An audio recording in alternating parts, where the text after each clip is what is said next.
Siyempre, interesting po yun. Tulad natin, ano kaya yung kwento ng buhay nila. Siyempre, nagkakaroon tayo ng interest. Yun.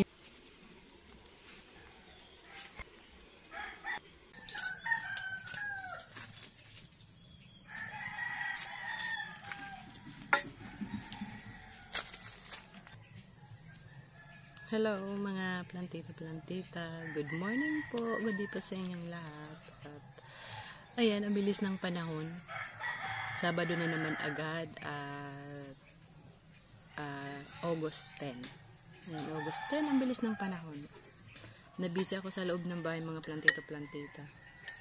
Kasi ayan, ang daming kailangan ayusin at talagang hindi naman nagagampanan ng dalawa kong anak na lalaki. Yung mga dapat na talagang iayos. Kaya, ayan, pinukusan ko na iayos. At, ngayon, andito naman tayo sa labas, yung ating trabaho. Pero syempre, bago ako magpatuloy, ay welcome back ulit muna dito sa aking munting channel. MJ na Grandpa Channel. Ako po si Joy, ang inyong certified plantita. At samahan niyo po ako dito. Maglilinis po tayo dito. Kasi alam niyo pong last kong linis, yung talagang nagdamo ako dito ay nung May pa. Kumbaga po, mahigit 2 buwan na. Pero ayan, siguro, ayan, kahit isang araw, may kalahati ko itong nagawa. Ayan, magdadamo lang po tayo ng mga 10 minutes. Ayan, pabibilisin lang po natin yung 10 minutes para hindi po kayo mainip. Tulad po ng aking pangako na pabibilisan po natin itong aking pagdadamo dito. At ayan, hinayaan ko lang po talaga siyang medyo lumaki-laki kasi mahirap pong damuhin yung sobrang liliit. Mahirap hawakan. Pero yung ganito na, okay na siyang hawakan. May mahahawakan ka na sa kanila. Talagang tiyaga po talaga sa pagdadamo. Bali, ito pong aking garden sa mga nakasubaybay talaga sa akin. Yung mga plants ko po ay mga low maintenance. Batid nyo po yun. Talagang hindi po ako nag-fertilize sa kanila, yung maglagay ng fertilizer or yung ugaliin kong mag-spray ng mga insecticide sa kanila kasi sila naman talaga yung mga quality din po ng plants na hindi po alagain. Totoo po yun. Ang nagiging ko lang po talagang malaking problema, kaya po nagiging masasabi kong high maintenance itong aking garden kasi nga po sa mga damo, ayan, kumbaga po, siguro kung puro simento or may mga buhangin yan, may mga graba or yung may mga naka-simento na mga kwadrado na, excuse me po, mga nakasimento po na kwadrado na pwedeng i-design sa garden na mga apak-apakan para maiwasan yung pagdadamo. Siguro po magiging talagang low maintenance. Pero yun po ay malaking budget po yung kailangan. Naano yung boses ko. Nagvo-voice record pa naman ako. Panira naman pag nagvo-voice record na ganito para ako nasasamid. Ayan. Pasensya po. At yun nga po. Kaya si Plantita Joy po talagang kailangan ay hindi pwedeng tatamad-tamad kasi kawawa yung aking garden. Kasi iba naman po talaga yung atmosphere ng ating kapaligiran, ng ating bakuran kapag ito po ay malinis. Kaya talaga pong ang aking oras ay nauubos po dito sa aking munting garden. Talagang halos dito na po. May nag-suggest sa akin minsan nababasa ko yung suggestion na mag-try ako ng ibang content. Kunwari po yung namamalingki or nagluluto, o yung mga household chores, ganyan po. Pag ganun po kasi yung content ko, wala naman pong masyadong nanonood. As in wala din. Bagsak po ang performance ng video. Kumbaga yung iba, click lang nila and then hindi pa nga po nag 2 second pagka-click, leave agad, ayan. Wala nang interest po. Pero kung tayo po ay celebrity, talagang kakagatin po yan ang ganitong content kasi siyempre mapaproud. Ganito kahit ano na siya, sikat na siya, nagdadamo pa siya, naglilinis pa siya, parang nakaka-amaze. Pero sa tulad ko pong ordinaryong taong pobre na magganyan, parang ano na siya, common na siya, wala na siyang ano, wala nang excitement. Kumbaga, kaya ang hirap din po. Kunwari naman po, magbablog ako, pupunta ka ng palengke. Sa panahon po ngayon, ang hirap na rin po mag-video-video ka, nakita ko sa balita na parang may multa na ba or para makakasuhan ba yung mag-post ka sa social media ng mga taong walang permiso nila na makasama sa video mo kasi may mga taong ayaw naman makasama. Pero pag sikat ka po, natural, yung mga tao gusto pong masama sa video mo kasi syempre po parang ano yun wow, nakasama ko si ganito sa video, makikita nyo ako doon sa video nakasama niya. Parang onra. Pero pag hindi ka naman po sikat, magtatakip pa po ng mukha yung iba, nakasama tayo dyan sa video. Ano ba yan? Nagbibideo, makasama tayo. Kaya, yun po yung differences ng mga sikat na talagang personality sa hindi naman po sikat. Kaya ang hirap din po. Sobrang hirap pong gumawa ng content. Pero, ito pong aking pag-garden, palibasa ito po yung aking passion. Kaya ko po itong maitatawid ko siya at ma-share ko sa inyo ng buo. Kasi ito yung aking linya. Although hindi na ngayon era yung paghahalaman, talagang hindi na siya, wala na. Ang nananatili na lang sa ganitong pag-garden at yung mga viewers, ayun po talagang mga certified po talagang mga halaman na tulad ko po na hindi nagsasawa. Yung iba po kasi na busy at yung iba naman po talaga ay wala ng time. At yung iba talaga, yung mga kapwa ko content creator nung time, ay wala naman po silang garden at nakita ko halos nung nagsisearch ako ng mga ID ng mga plants, minsan may 5 akong sinearch na content creator na mga kumukuha lang po sa Google ng mga picture at ginagawang video. Kaya sabi ko, bakit ganito? Pare-parehas lang yung mga picture. Ginagawa lang pala nilang video, doon lang kumukuha. So, pag wala ka po talaga din garden, wala kang mapuntahan or wala kang budget pumunta-punta sa ibang garden, magastos din po. Ang advantage ko na lang din po, mayroon akong sariling garden na maikot-ikutan ko po. Kaya po nananatili po akong nagbablog about plants. Kung travel naman po, magastos po yung kailangan may sasakyan. Talagang mahirap din yung po yun at kailangan may mga high-tech ka na din or makabagong kagamitan sa pagbablog. Tulad ko po, isang cellphone lang po ang gamit ko. Yun lang po ang aking kagamitan sa pagbablog. At kung food naman po ang ating magiging content, magastos din po yun. Kung puro lang po ako yung tulad ng kinakain namin sa pang-araw-araw, masasawa po yung mga tao, yung mga viewers, kasi marami naman po yung vlogger na ganun yung mga content. Kumbaga, kung ano po yung nakita nyo na nag-start ako, ayun po yung i-share ko sa inyo. Siguro sometimes may mga ibang content akong maisisigway, yung maisasalpit, pero hindi consistent yun. Kasi, syempre po, kung saan tayo mas komportable at kaya kong panindigan yung video, yung vlog na maitawid ko, ay doon po tayo. Pero sobra kong na-appreciate yung mga nag-suggest din ng ibang content na itry ko din. Na-try ko naman, pero talagang wala po talaga. Hindi nila gusto. Mas sanay po sila na yung aking ina-upload ay related po sa plant, sa everyday routine ko dito sa aking garden.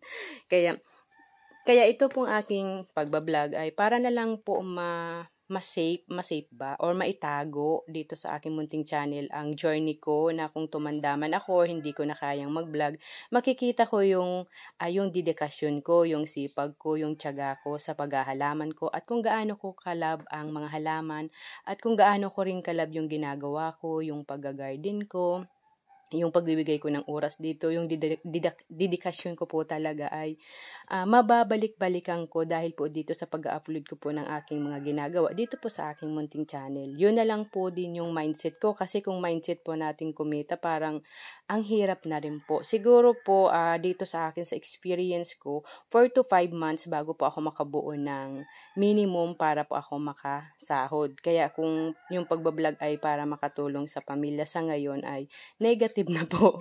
Kaya ito pong aking ginagawa ay para na lang po makip ko yung aking mga ginagawa para po someday ay mayroon po akong mabalik-balikan at yung iba namang mga tulad ko na certified plantito plantita ay makakuha din ng idea or ma-inspired ko din na ay mag-garden lang din ako kasi ang ganda talaga ng garden pag malinis, nakaka-relax, kumbaga po mayroon naman na i-inspired sa akin kahit paano. Hindi man ganyung karamihan, pero mayroon pa din. Kaya ayan, napakwento po ako sa inyo at napabilis ko po itong aking pagdadamo dito. Kahit hindi ko na po sinama yung ibang part na dinamuhan ko. Ito po ay nasa 10 minutes na ito, pero syempre ang sunod kong ipapakita po sa inyo ay yung maayos na para naman po mas maaliwalas na po sa mata at mas yung nakakawala na ng pagod after nating magdamo ng ganito. Tapos makikita na natin kung gaano kalinis yung mga plants, naalisan ng damo, ng mga tuyong dahon. Mas nakakagana na. Parang yung pagod po natin ay biglang nawala. Iyon na lang po yung ating mga premyo sa ating mga sarili, lalo wala naman pong sahod yung pagdadamo ko dyan. Talaga yung happiness na lang na makita ko yung aking mga plants at yung aking bakuran na maayos kahit talagang siyempre po nakakapagod. Blessed lang po ako na si God ay binibigyan niya po ako ng lakas at ng ganitong pangangatawan, nakayanin ko po ang ganitong trabaho ko sa aking garden. Kasi siguro dahil sanay po ako sa trabaho, kaya kumbaga carry bills ko lang po yung mga ganitong gawain. Kumpara nga po noon, mas mabibigat po noon. Nung nagkakatulong ako, mas nakakapagod po kasi gigising ka ng 2:00, matutulog ka ng 11 to 12 nung teenager pa ako nangangatulong ako. Mas magaan na po yung trabaho ko ngayon kumpara po noon. At eto naman po nung aking na pong nalinisan. Ito pong mga bromeliad po dito, mga plantita nung naalis yung sanga nitong kahoy dito, itong lunggan. Mas naging maganda yung kulay niya. Lumabas yung pagka-pinkis nung dahon. Nung nasa shaded area po ito, green lang na may kunting white. Kung nakikita nyo po dun sa mga previous vlog ko. Pero ngayon, mas gumanda siya at na-adjust niya na po yung init. Nasanay na din sila sa init, kaya ayan, mas okay sila. Kasi pag sa shaded, green lang at saka yung may white lang talaga dito sa gilid. Pero ngayon, ayan, usually yung napapansin ko sa bromeliad, pag wala pong tubig sa ibabaw, yun yung tendency, nasusunog talaga sila. Kailangan talaga lagi may tubig. Wala na nga po itong tubig. Hindi na po kasi naman naulan dito sa amin. Ayan, dati ganito po yung kulay lang. Ganito. Tapos ngayon, ayan, ang ganda na. Ayan, after nung May, yung pinaputol ko, ay naging maganda. At yung ibang plants dito sa may bintana, ayan, mas naging makulay. Ayan po. Eto, plano ko na tong i-direct ground si Orlando. Nilagyan ko nga po ng suporta at natutumba siya. Ayan, pero naiinitan kasi to. Pero kaya niya naman i-tolerate. Nasira-sira lang yung mga dahon niya. Ayan. Tapos, di ba po pinakita ko rin nung May, itong mga sagilala ko dito na mga ligi at pangit na. Ngayon, ayan, nung pinutol ko yung kanyang mga sanga, nagkaroon ng multiple branches. Ayan. Ayan po, mas lalo pa po itong gaganda pag talagang naging yelong-yelo na yung kanilang mga dahon. Hindi po talaga pwedeng hindi sila putulin nung time kasi po talagang sobrang laggy. At ayan, unti-unti naman ang nag-a-adjust. Puro dito sa gilala. Tapos ayan, mayroon naman ako mga pinuputol pang ibang plants na tinutusok ko lang po kasi sayang naman. Kung mabuhay, okay. Kung hindi, ayos lang. Ayan. Pero mas magiging siyang more beautiful and attractive pag talagang naging na silang super yelong-yelo dyan. Ayan po. At least po, nagpantay-pantay yung taas niya. Ayan. mayroong tumubo ditong wild ampalaya. Aywan ko kung saan to galing. Hindi naman ako nagtanim at naglagay ng seeds dito. Pero ayan, nung magsunog dyan sa kabila, medyo na ano sila, nasunog din yung ibang dahon. Ayan. Hindi ko na lang po ito inaalis para makuhaan din ng panglagay sa munggo. Ayan, nandyan sila. Ayan, yung sagilala dito sa bahaging ito. At yung mga pinaputol ko, mga sanga ng kahoy tulad ng kakao ay tumutubo na ulit.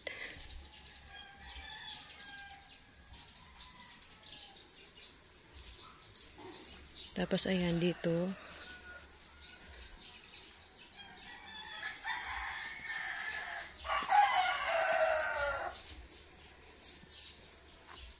Ayun yung Aralia plant. Mabilis naman po yan tumubo ang mga sanga. At dito po sa part na ito, naglagay ako ng mga suporta para lang po maging maayos yung tayo ng bawat kruton. Para po hindi masyado natatakpan yung ibang plant na medyo maliit pa. At para maging maayos yung tayo nila at hindi matumba, hindi masyadong mauga-uga yung pinaka puon kasi medyo mabigat na rin yung katawan kasi mataas na. Kaya syempre naglagay ako ng suporta. Halos lahat. Ito yung pinakamataas na nilagyan ko ng suporta. Kasi yumuyo ko na po ito. Ayan.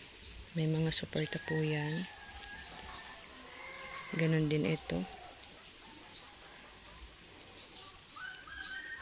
Ito kasi yung mga top rare na very slow grower. Kaya nilagyan ko po ng bala. Bala itong kawayan. Bala kasi ang tawag sa amin pag ganito nang nabiyak na yung kawayan. Ayan, ito rin po nilagyan ko kasi masyadong parang mabubuwal kasi mabigat na din yung mga sanga niya. Kaya ganyan. At yung kinaganda rin po nung nawala na yung kahoy dito, mas lumabas po yung ganda ng fireball itong bromeliad. Ayan po. Dati ay green na lang yan. Dati ganyan na lang po yung mga kulay niyan. Kung napansin nyo po doon sa mga previous vlog ko. Dahil po sa naging shaded. At ngayon, ayan, napakaganda. Mapula-pula sila dyan sa part na yan. Dagdag sila dyan arte. At may naligaw na nakapunta dito sa may kruton.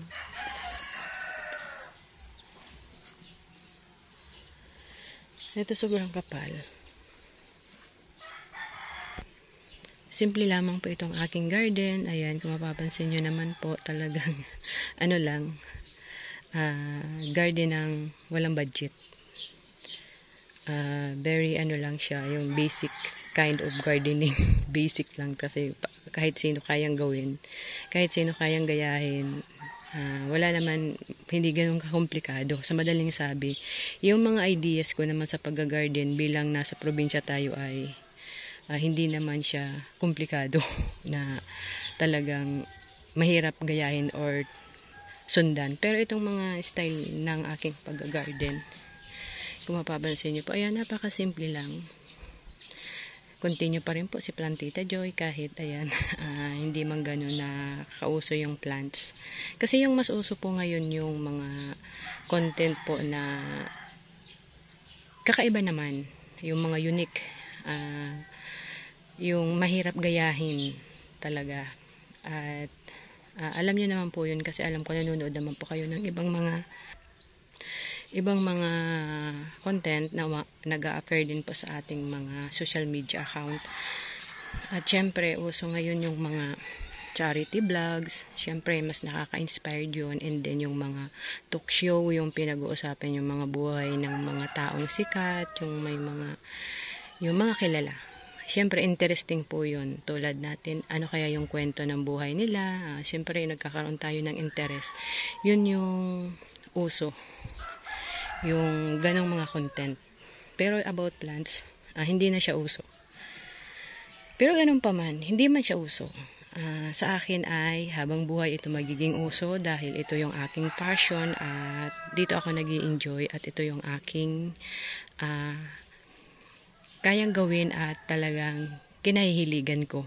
Kaya hindi naman uso yun ang paghahalaman dahil naman mayroon naman tayong channel na pwedeng mapaglagyan ng ating mga artwork, yung ating mga activity sa garden ay pwedeng-pwede. Ito napaka-slow grower nito. Sobrang slow grower niya. Samantalang yung kasabay niya, ayan, napakataas na.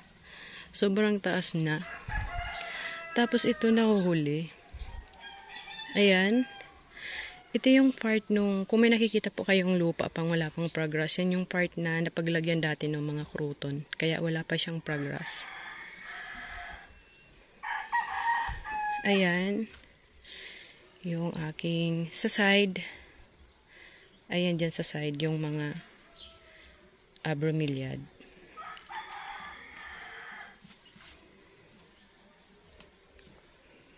Ang presko lang nung may progress dyan po.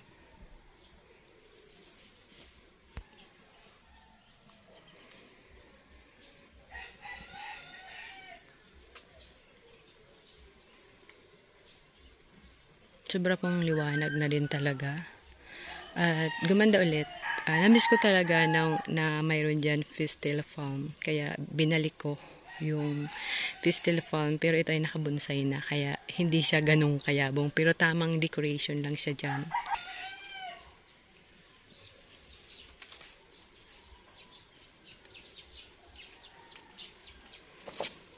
Ayan po, shoutout po pala kay Ma'am Monica Taluca ng Davao City. Ayan, hello Ma'am. Lagi si Ma'am nagpapa-shoutout sa akin. At ayan, sana marinig ito ni Ma'am kasi siguro minsan hindi naririnig ni Ma'am yung pag-shoutout ko sa kanya. Baka hindi naman, hindi siya naaabot doon sa part ng video na sinashoutout ko siya. Ayan. Shoutout po sa inyo Ma'am Monica Tanuca ng Davao City. Ayan, maraming salamat po sa inyong panunood.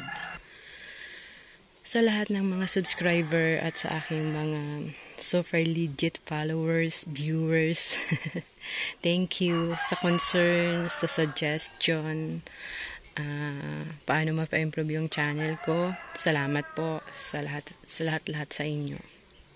Pero ayan, hayaan nyo na po. Kung mag-improve po, thank you. Kung hindi, okay lang po. Ganun po talaga. Ayan. Salamat po sa lahat ng aking viewers, sa mga nagko-comment, nag-like, and nag-share. Thank you po, and God bless you all po.